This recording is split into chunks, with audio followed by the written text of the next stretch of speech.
You're making choices all day, every day, whether you ever speak them with words or not.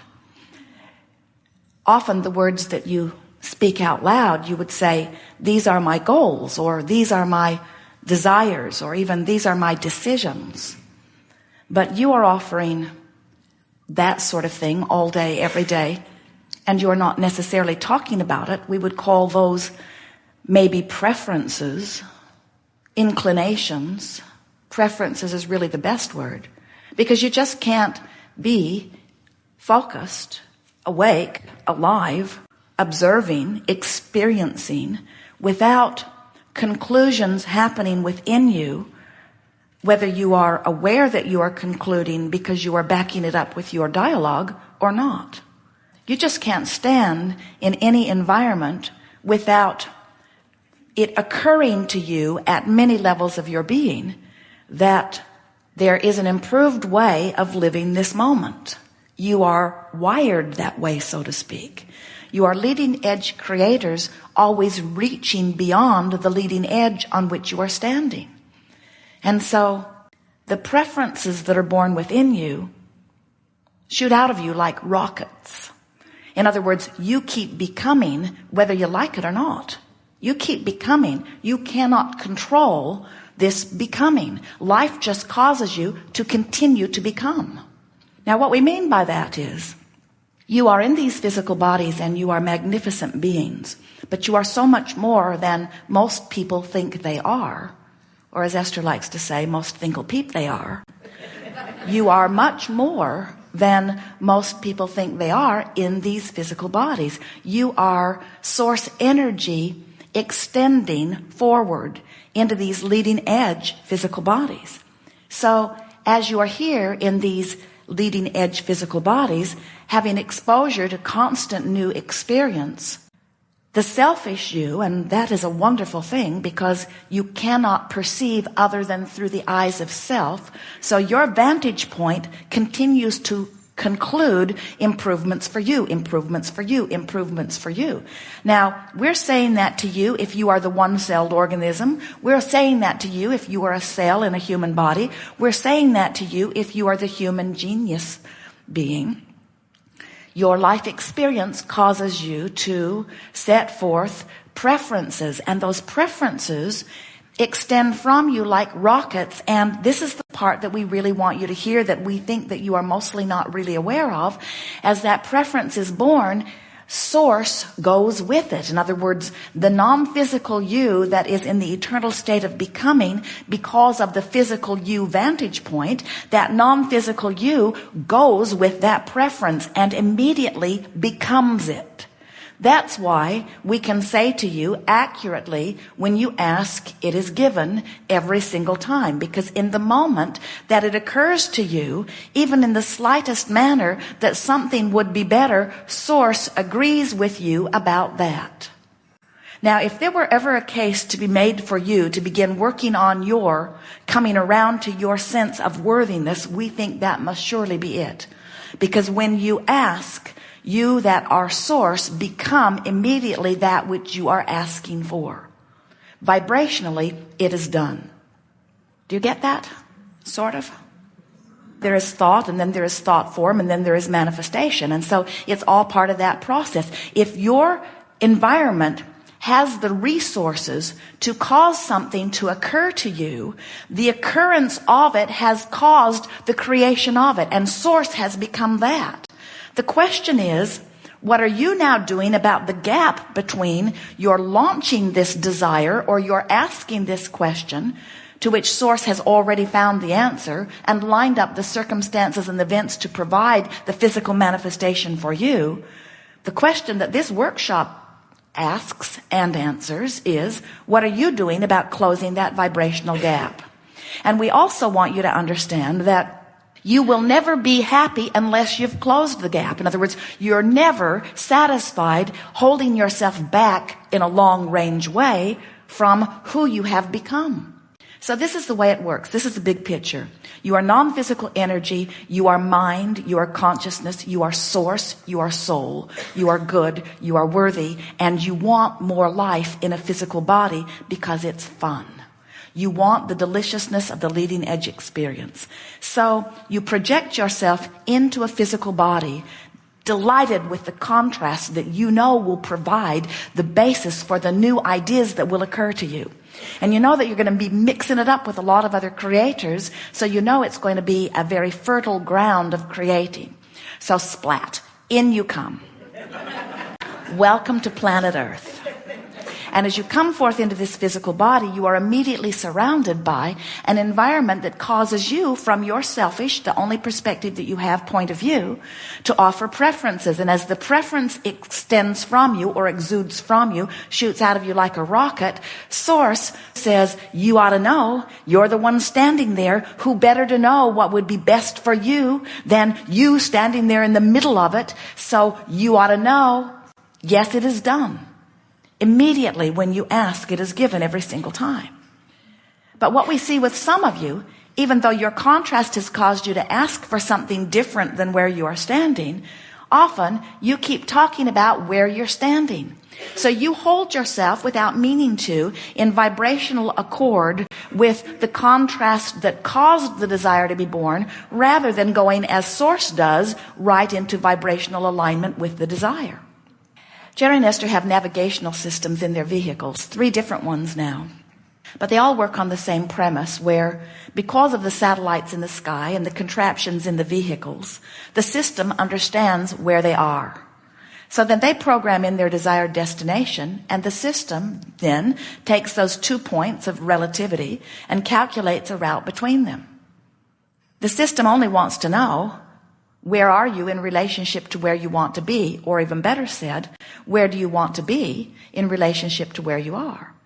So then the system gives them a verbal and visual description of how to get there, and then they proceed along the way.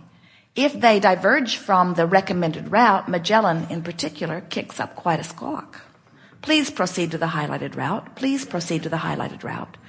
If they really get carried away from their route, Magellan says, when possible, make a legal U-turn. Because it is clear from these 2 points of vibrational relativity that they are not on their way to where they said they wanted to be. And you have a squawking, you might say, emotional guidance system within you that lets you know when you are not on your route between where you are and where you want to be. As you move closer to where you have become, you feel an improved and increasingly improved emotion. Because as you move away from what is not wanted, you release resistance. And as you move toward what is wanted, you affect allowing. In other words, allowing of who you have become, or disallowing of who you have become. Allowing your alignment with Source, resisting your alignment with Source. And the emotions that are within you are clear, accurate indicators of that. So your emotional guidance system is based upon 2 points of vibrational relativity. Where am I in relationship with who I have really become?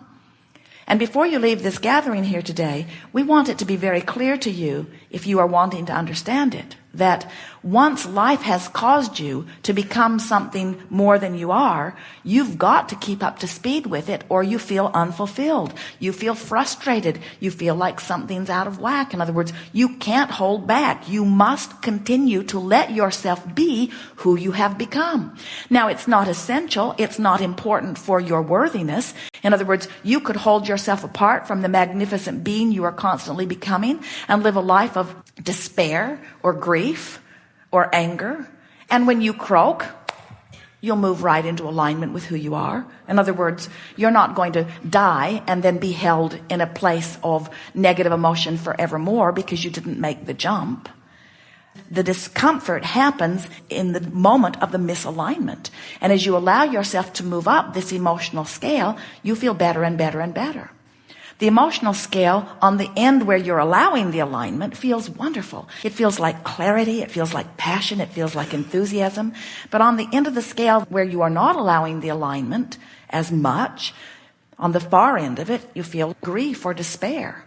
As you move up the scale, you feel revenge or rage or anger. And as you continue to move up, you begin to feel pessimism, maybe even hopefulness, optimism, belief, and then finally knowing. The thing that we most want you to hear is that when you make the effort to move in the direction of source, you feel increasingly better. And the most important thing that we want you to hear, that we do not think you are quite hearing yet, is that once life has caused you to become this, that part of you, which, friends, is far and away the largest part of you, it is the dominant part of you, it is a source energy part of you, that part of you who has become more because of your exposure to contrast is now calling you toward allowing yourself to fully recognize what you have defined through your contrasting experience that you prefer. Source is calling you. And when you answer the call of source, you have improvement in the way you feel. When you hear source saying, come this way, we want you to understand that it is you using your guidance system and moving in the direction of becoming who you really are. We also want you to understand that very often when you are in a fit of anger, you are not doing something wrong. You're on your way to who you are. In other words, do you understand that if you're in despair, source is calling you toward your bliss, toward your joy. But if you're in despair, you can't hear the blissful call. So do you know what call you're hearing? The angry call. But it's still source. It's still source saying anger is a step in the right direction toward the frustration, which is an even stronger step in the right direction, to hoping, which is an even stronger step in the right direction, to believing, which is an even stronger step in the right direction, to knowing, which is there, you see. We see you. You are teachers to the very core of your being. Room full of teachers, of teachers, of teachers, of teachers. That's what this family of Abraham is really all about. And we see you, even though most of you who come to these gatherings, the low end of your scale averages around overwhelmment and frustration. And the high end of your scale is up there in bliss and joy and appreciation. And you don't move much below that very often. You can, but you don't stay there long. And so for most of you, it's very easy for you to dive into one of the processes that we or someone has offered that helps you to move easily up the emotional scale as you leave resistance behind. But you are teachers sometimes of people who are nowhere near frustration. They'd give anything to have a life like that. They are in deep despair. They're in fear. They're in trauma. They truly feel as if they are victims. And so we're wanting to give you some insight into how to coach some of these people up the emotional scale. And the most important thing that we want to say to anyone who is in a place other than where they want to be is, you've got to let your first intention be to make peace with where you are. Because if you are standing in a place of despair or anger or not enough money or any situation that is not pleasing you, and you are beating up on yourself for not doing better, you are clearly focused in the opposite direction, because when you beat up on yourself, your disrespect for yourself is the most pressing, dominant, and destructive, out of alignment thing that you could do, because your source, who is within you, adores you. And when you do not adore you, you are out of whack. That source that is within you knows your value. And when you do not, you're out of whack. That source that is within you is so confident of the perfection of your beingness that when you ask, it is given. Source does not say, well, now let's think this over. You might not be asking for the right thing. Source knows that nobody could ask better than you. We all are wired for cooperative independence. And by that we mean you are so free you can choose bondage. But you are the creator of your own reality. Nobody else is. And it is a personal, very personal, individual, very individual determination to make your deliberate trek up this emotional scale that will bring you into the power that you were born with and into the power that is natural to you. And a feeling anything less than empowerment and freedom is not natural to you. And that's why you just go nuts when you feel like you don't have power. That's why you go into immediate rage or anger when you feel that you don't have power. It's because your source, who knows you, is calling you in the direction of your power, And revenge or rage is the first step out of that despair.